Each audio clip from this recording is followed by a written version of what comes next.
Welcome to Hollers and Hills, the podcast that takes you deep into the heart of East Tennessee's Great Smoky Mountains. The tourism hub welcomes millions of visitors a year, but it's also home to generations rooted in its Hollers and Hills.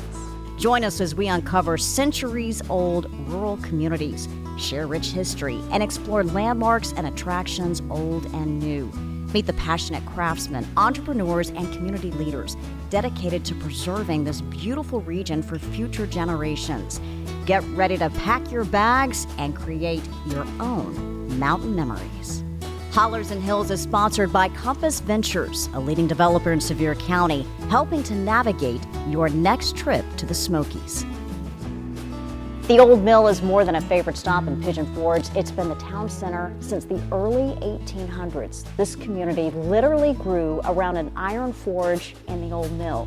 To date, it's one of the oldest continually operating grist mills in the country, feeding 1.4 million people a year. Still family owned, the Old Mill welcomes guests and locals with biscuits, a boutique, a general store, pottery, views, and a taste of Appalachia.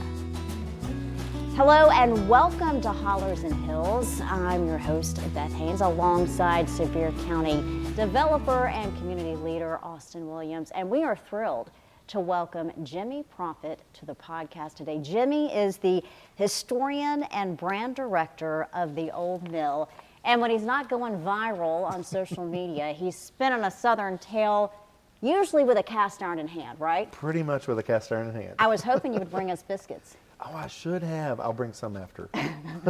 Well, welcome to the Pines Theater. Thank you. Yeah, and Thank welcome you so to much the for having me. I podcast, appreciate Hollers this. and Hills. Love it. You like the name. You were saying on your social platforms, you reference hollers and some Holler of your from the content. holler. Yeah. So I love that title.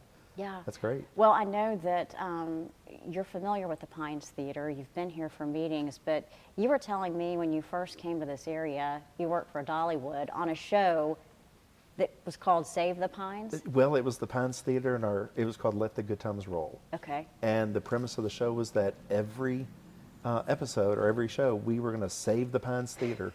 So yeah, it was a mystical theater, I guess, at that point, because this had not been redone. You know, what was this building back then? 25 years ago. 25 years ago, it was a thrift store for as long as I can remember. 25 years ago, I'm not for sure. It's had a lot of different uses, but Yeah, certainly not so- what You it is didn't model today. it after a thrift store. No, we did not. No, so it was the old Pines Theater that Dolly had performed in, and it had fallen on hard times, and they were afraid that they were going to have to shut it down, and so we were just a bunch of teenagers. I was turning 30 that year. Bunch of teenagers getting together to save the Pines, and we put on a benefit show, and we raised enough funds every hour to save the Pines. So we're here today because of that show. Well, You I don't know saved if the it was. Pines. Yeah. I think Austin had more to do with that than I did, but. Well, I think that the Old Mill, I mean, it's iconic. It's a landmark for people that love to come to Pigeon Forge. It's a must-see, a stop, but boy, has the footprint grown. We're going to talk more about kind of the current offerings of the Old Mill and also how it's branched off with the family-owned business. There's also a construction component that has been instrumental in building across the county.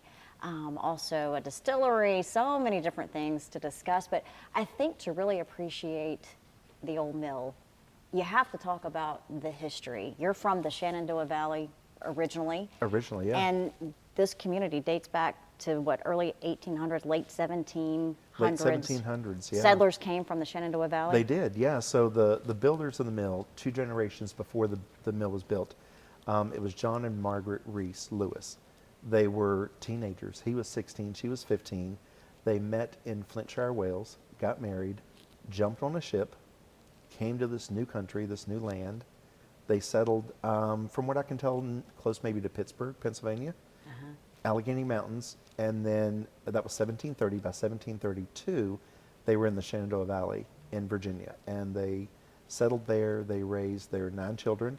One of them was Mordecai Lewis. He was I think the youngest, and he served in the Revolutionary War in the Virginia militia. I don't know if he was alongside John Sevier, but he definitely would have known John Sevier because he was also from that area. John Sevier had a farm in Woodstock, Virginia, right in the heart of the Shenandoah Valley. And so after the Revolutionary War, he, along with John Sevier, made trips down here, and he settled here. And then the Iron Forge was built, and then the old mill was built, and it's been a part of East Tennessee history ever since. Yeah, and the grist mill itself, it's housed many different things. I was reading just the history, especially with the Civil War. Yeah, so the mill has always been more than just a mill. I mean, it's always been there to serve the community, as we do today. That's really the focus of what we do, is we serve the community. It's just a lot bigger now than it was back then. So, the original builders of the mill, the Love family. So it was Mordecai Lewis's daughter married Isaac Love. Okay. Isaac built the Iron Forge in 1817, and then one of their sons, William, built the mill in 1830.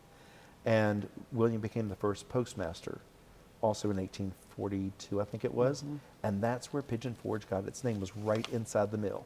So they named it partially for the Iron Forge his father had started and was operating, and the pigeons that would roost in the trees there along the river. And the river, I think, had been named for the pigeons because then there was a species of pigeon that would fly over every fall into the winter on their southern migration, and it was a passenger pigeon, apparently a very large pigeon, and they would fly over by the hundreds of thousands at a time for weeks at a time, and they said it would literally darken the skies. Now, I can't imagine. I would not step outside my door the whole time that these pigeons were flying overhead, but apparently those pigeons got them through some hard winters, not just here, but through the whole migration, and unfortunately they're extinct. Yeah, okay. Because we as a collective community in that migration ate them into extinction. Yeah. You don't serve those up at the we mill do today, not serve those today. No, thankfully we don't. But you mentioned the postmaster, so it was a post office. So yeah, it was a post office. Upstairs was a knitting loom during the Civil War for Union? During the Civil War, the second owner, so they sold about 1848, 1849, and John Sevier Trotter bought it. And he was a unionist. So during the Civil War, he set up a secret knitting mill on the second floor of the mill. And, I don't know if people know a lot of the history of East Tennessee during the Civil War. It was very split between Northern and Southern support, very split. Brothers, cousins on both sides. And so anyway, he was a unionist, set up the secret knitting mill, and they made material and uniforms for Union soldiers that were encamped in Gatlinburg. Now, there were no actual skirmishes, battles in the Pigeon Forge area. I think from Knoxville maybe into Seymour, getting close there. And the third floor was a makeshift hospital for wounded soldiers. Any remnants from that Civil War era? Any spirits? Well, we do hear things kind of bang and knock about every now and then. So yeah, there are rumors that there's ghosts in the mill. I've experienced a few things myself, so I can't deny that there's something going on there. Years ago, I used to give tours to new employees, and so it was usually in the afternoon. The miller, his day starts early and it ends by mid-afternoon usually, because it gets, in the summertime, it can get so hot in there. And so they come in early when it's cool and they cut out early. And so I'm taking a group of like 10 new employees over to the mill to do their part of their tour. And we say goodbye to the miller as he's leaving, and we go inside and I'm talking, and we hear footsteps on the floor above us, going from the front corner all the way to the back corner, just very distinct boot steps. And I said, well, I didn't think there was a soul in here, but maybe there is. Just very tongue-in-cheek, just being funny about it. And one of the women on the tour, brand new employee, knew nothing about the mill. She looks up as she hears the sound, and there are holes you'll see in the floors where belts and chutes and whatever have passed through the floor, and most have been patched up, but some of them, they're not really in the footpath, and so there's still a hole there in the floor. And she said, no, I just saw somebody walk by. So I was a little concerned because I thought we were the only ones in the building, but the store's open, so maybe somebody from the store went up. And so we do our little tour around the mill, and then we go up on the second floor. So I can see the stairs the entire time. And we go up on the second floor, and there is no one to be seen up there. but we heard them and she saw them. So There you go. yeah, there you go. One question I had, I was curious, you mentioned when it was first built, how big was the mill?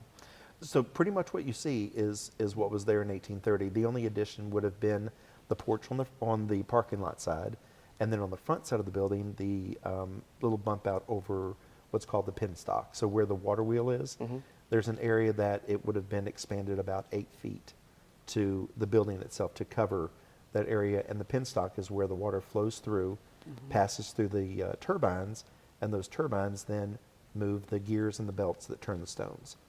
Interesting. So I'm sure we've all seen the picture of Pigeon Forge in 1970 versus today, right? And all the changes happened in that 50-year span. I can't imagine, though, the difference between 1830 and even 1970. But was there any other buildings at that time, or was that the very first thing? No, there were other buildings around it. So there's some pictures that we can date back to about 1900. We'd love to find. There's some that are possibly a little bit before that, but it's hard to date them exactly to know. So you can see where about 1920 the building that the distillery's in today was built. Behind that there was a barn. Across the street there was also another barn, which today is the pottery. So that barn, the building that the pottery first started in, was a 100-year-old tobacco barn that John Sevier Trotter built. So we know that that was part of his property there along with the mill. So he had his mill, and his sawmill that he started after the iron forge was dismantled, and he had his farm across the street. So how many people live in Pigeon Forge at that point in time? Do y'all have any? Oh gosh, I don't know, but I would say it was at best in the hundreds. Yeah. Low hundreds. A little bit different than Yes. than today? Yeah, very different than today. And you talk about the landscape and how it's changed. Mother Nature wasn't so kind, right? A lot of flooding, even took the wheel. It did. So, we'll see it flood at least twice a year now. A lot of times we'll have at least one in February. We'll get those winter storms, and we'll get some heavy rains, and we'll see some flooding, and the water will get up, and it may come out of its banks a little bit. And there are times that you won't even be able to tell where the dam is because the water level is so high it's covering all of that. But there are 2 floods that we are aware of that did a lot of damage. So the bridge that's there today, the very first one was built in 1857. It was a wooden covered bridge that John Sevier Trotter built from his sawmill. So all the wood, he provided that. So it was called Trotter's Ford at that time. And that was built in 1857. And I think in 1885, it was washed away in a flood. So the water wheel was taken off the building. More than likely, that's what took the bridge out at that point as it sails down the river. And they did not replace that wheel until 1919. So as I mentioned, there's the tub wheels that are underneath the mill. That's what operates the stones. The wheel out front really operates what's called grain elevators inside the mill. So it's carrying product from one floor to the next through a series of belts and pulleys. And so they can operate without that big wheel on the front, but that's what everybody associates with the mill. They're going to see that big breast wheel, and that's what they assume when it's turning if the mill is operating. So they replace it in 1919, and guess what happens in 1920? Another flood, and it takes the wheel off the building again, and it takes out the steel bridge that had replaced the wooden bridge. And so they rebuild with a concrete bridge, and in the 60s, I think that was expanded. So you may have seen pictures of like a one-lane bridge, even in the 60s, still crossing the river there. And they expanded that. And the wheel that's on there today was put on like around in the mid-1950s. So again, they went 30 more years without a water wheel on the building, and just operated with the tub wheels that are down below. When it produced cornmeal and flour, but also electricity. How long did it provide So electricity that to was the another area? business. It was the Pigeon Forge Power and Light Company from about 1920-ish to about 1932 when TVA was formed, and suddenly they're building dams all over East Tennessee, and the hydroelectric power, they were doing hydroelectric there at the old mill before all that started. And so in the mill today, you can still see some of the remnants of that. So there's parts of the old governor that would regulate that electricity, but they only produced, they didn't store electricity. So you only had electricity while the miller was grinding, while he was working. So if the wheel was turning, then he was producing electricity. And so I always kind of joke and say at the end of the day, they had to get out the oil lamps and fire up the cook stoves because his day was done and there was no more electricity. and there was never electricity on Sunday because he didn't work on Sunday, but he worked 6 days a week. So, so that was another business there inside the mill. So, a post office, a knitting mill, a hospital, and the electric company, and then, of course, after that, it became a tourist destination. Fast forward now to present day, still family owned. It is. It's always been privately owned, privately operated. We're the 7th owners of the mill, and I say we. I'm not a family member, but I've been with the mill for 27 years, so pretty much family, like I think, at family. this point. Yeah. So it's family owned and operated. There are 2 families that own everything, and there's a small percentage in the restaurant of another local family that's got some ownership there. Let's talk about what all's there. It So continues to expand. Yeah, so of course we have our grist mill and our general store. That's where everything began. And that was still under someone else's ownership when we built the restaurant in 1993. So when the restaurant opened, it was called the Cornflower Restaurant. And in 1995, the owners before us, who had it in their family for 2 generations, about 67 years, they decided it was time to sell, and they gave the Blantons and the Frizzels, the current owners, the option to buy. So they did, and they bought the mill and general store and renamed it the Old Mill Restaurant to tie all that in together. And then in 1999, when Douglas Ferguson, who started the first pottery in Pigeon Forge, when he passed away, his family, again, liked what we were already doing and the heritage and honoring what was there previously, gave us the option to purchase the building across the street. But we only purchased the building. We did not buy the business. They kept the business. So we did not recreate the Pigeon Forge pottery. We started Pigeon River Pottery. Okay. Because we had a building with kilns, and so it was just a kind of a natural fit. Let's go ahead and see if we can make pottery. I mean, literally 0 experience in making pottery. And so that's one thing that I found, that the families that own it are afraid of nothing. Absolutely nothing. They will start whatever, let's try it. Somebody else figured it out before, we can figure it out ourselves too. And I love the Pottery Cafe. It's one of my favorite places to eat on property. But the food, it's great food, Southern food. It's served on the beautiful pottery that, as you said, is made on site and it's for sale. But I love that the cafe is in the potter's traditional home, right? Yeah, absolutely. So he built that building, his home, in 1954. He started the pottery in 1946. So when he first operated his business there in that old tobacco barn, he wasn't living on property. But then in November of 57, that barn caught on fire and burned down. So by that time, he was living on property. He rebuilt and reopened by June of 58, and then kept the business going until he passed away in 1999. And that was the first tourist-based business in Pigeon Forge. Wow. So prior to him opening the pottery, there were a few things there along River Road. The parkway didn't exist. That was all fields. That was all farmland. And so when he opened that, he was a loner out there all by himself. And people even said, you know, that Ferguson, he's done gone and opened a business out in the middle of nowhere, is what they kind of felt. Crazy to think about now. Yeah. So Gatlinburg was already getting pretty busy. The National Park was formed. President Roosevelt had already been here to dedicate the park, and so people heard about this new national park system, this Great Smoky Mountains National Park, but people were just driving right on by, you know. So he was really one of the forefathers, I think, of tourism for Pigeon Forge, absolutely. So we own and operate all the businesses through there ourselves on that side of the street. And then a couple of years later, we decided to open a second restaurant, and it was a home. So it made the perfect spot to really create that sense of family again. And so the main dining room is where his living room and dining room was. You know, that's the same fireplace that he would light for every family gathering. So all winter long, we have the fireplace lit, you know. And so lots of families come there and gather today, as they do in the Old Mill Restaurant as well. How did the other businesses evolve? You've got a candy kitchen, you've got the boutique. So yeah, we opened a candy kitchen, and that's been going since, I think, 2001, somewhere in there. And a couple of the other businesses have changed. So the Farmhouse Kitchen started out as the Old Mill Gift and Basket Company. Sassafras, the boutique, started out as the potting shed. So we had like a garden element store, and we had The gift and basket had a lot of food in it, but the focus was really making gifts and things up there. But we found that people wanted to buy just the individual food products. So we're very, very aware of our history of 1830.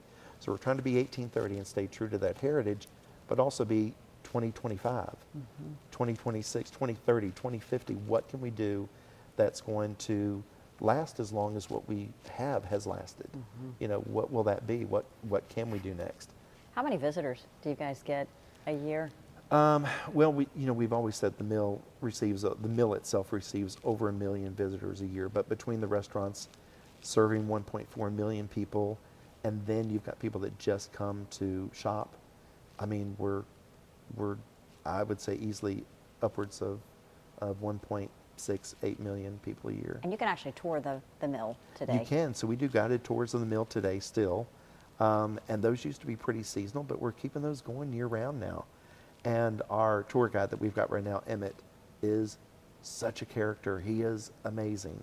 I don't know if half of what he says is true, and I don't care, because he says it in such a way that he's so fun and just loves what he's doing. Do you have like a food count each Oh year? my Biscuits, gosh. pancakes, You know, if you grits? ask Tim Fulton, one of the managers at the Old Mill restaurant, he can probably tell you exactly how many fritters we serve a year, how many biscuits, how many pieces of country ham, how many, chicken legs. I mean, but it's a lot. It's a lot. It's a lot. Are these family recipes? Some of them are. Yeah, some of them really are. The pecan pie recipe is a family recipe, not from the families that own, not the Blands or the Frizzels, but Mo Tamadoni, that was a manager at the mill for years when he came on like 2 years after we opened. And he was there for 20-some years before he passed away. And that was his wife's recipe for pecan pie. Yeah. Sounds good. Yeah. It's a very good pecan pie. Yeah, I don't even want to count how many slices I've eaten over the years. Over the years. Well, you talk about the current family, and it's not just the old mill, and Austin, you know this.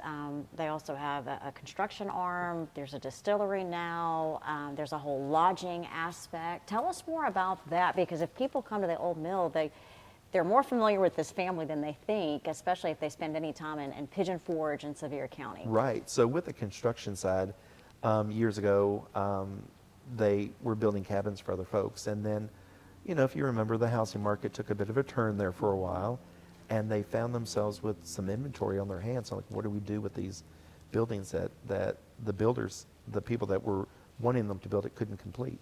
And so they said, well, let's finish this out and we'll rent them out. And so they started doing that. And it's not something that we do a whole lot of anymore. We still have a few. And there's a management company that they started with that. So they handle some of those things still. But it was really just, we've been presented with a situation, and how do we pivot and take care of this? So that's what they did with the lodging part of it. And then with the distillery, I think they were keeping their eye on what was happening, what was changing in the laws in Tennessee, keeping their ear to the ground. And when it was time, it just worked out that the building right there across from the mill, which was the Pigeon Forge Craft Center for like 40-some years.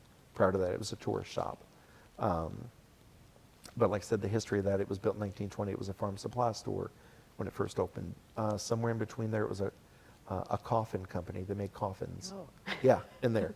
Okay. Wow. Talk about your spirits in the building. Yeah, there you go. And then for a while, the miller that worked for the family that owned the mill prior to us lived in it for a while. So there's always been, some connection there to the mill. And we've got all these grains.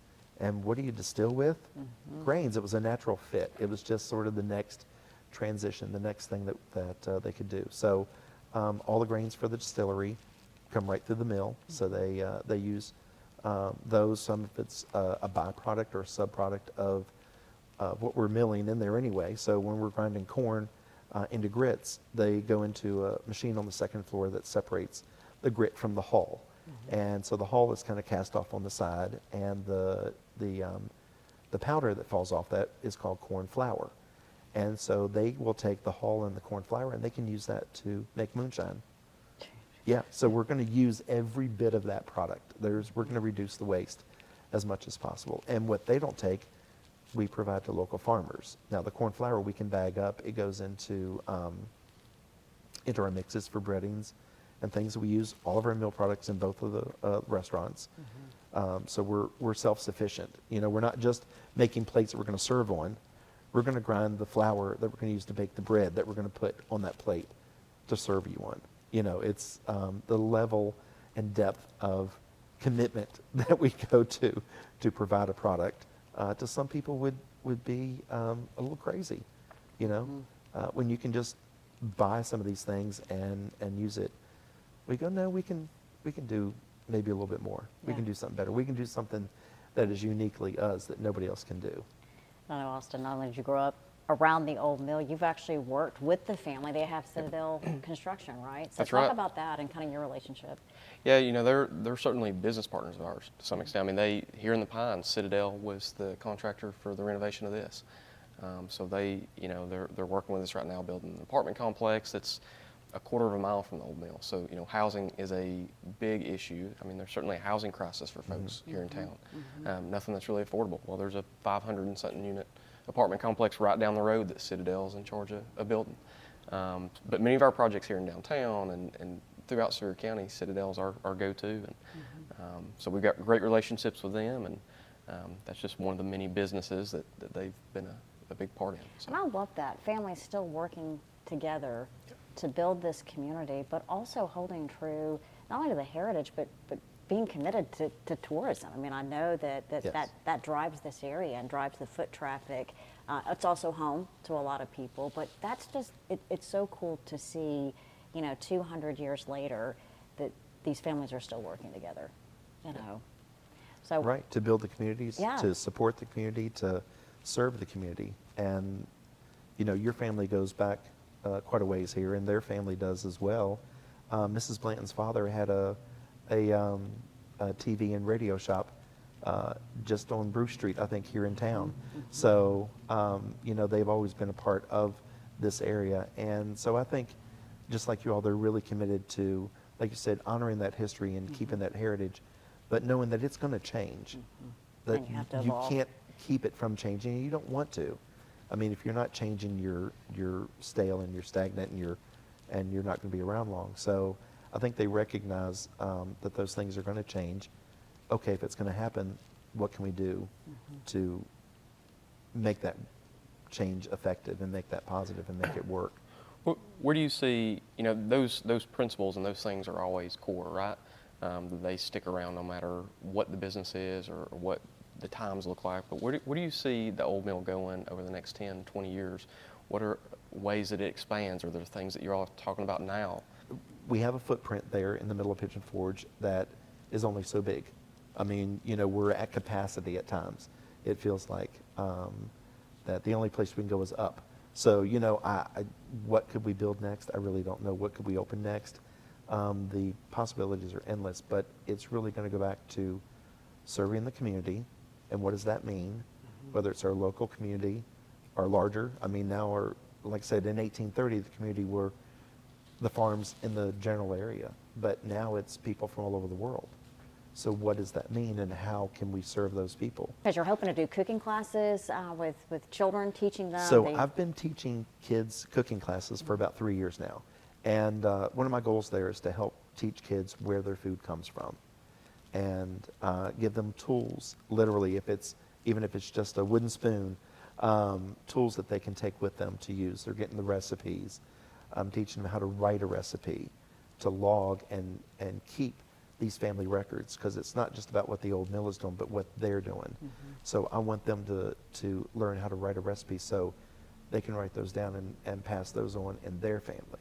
Because we get people all the time that say, oh, I came here with my grandparents, and now I'm bringing my kids.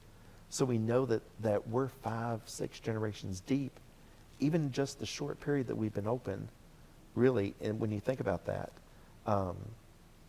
that we can be that deep in experiences with these families that come to visit us.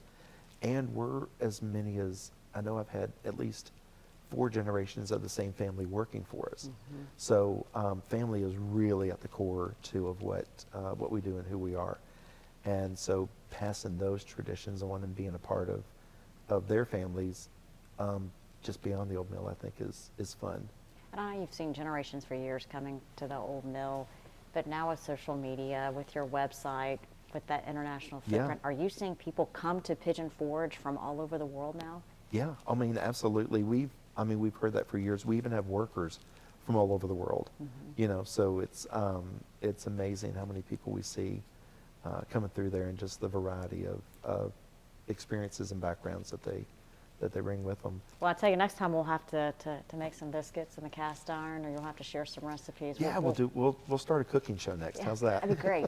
That'd be great. Well, thanks for hanging out with us. Do you have anything else? I don't think so. It's been really interesting to learn Yeah. about the history and many things that I wasn't aware of. Well, thanks He's for a having local, us. so. Yeah. We packed a lot into this episode: history, local flavor, and stops you need to visit. We have more stories and videos on our Hollers and Hills website, and we'd love for you to share your Smoky Mountain memory when you log on. And don't forget to like and subscribe wherever you get your podcast: Apple, Spotify, and YouTube.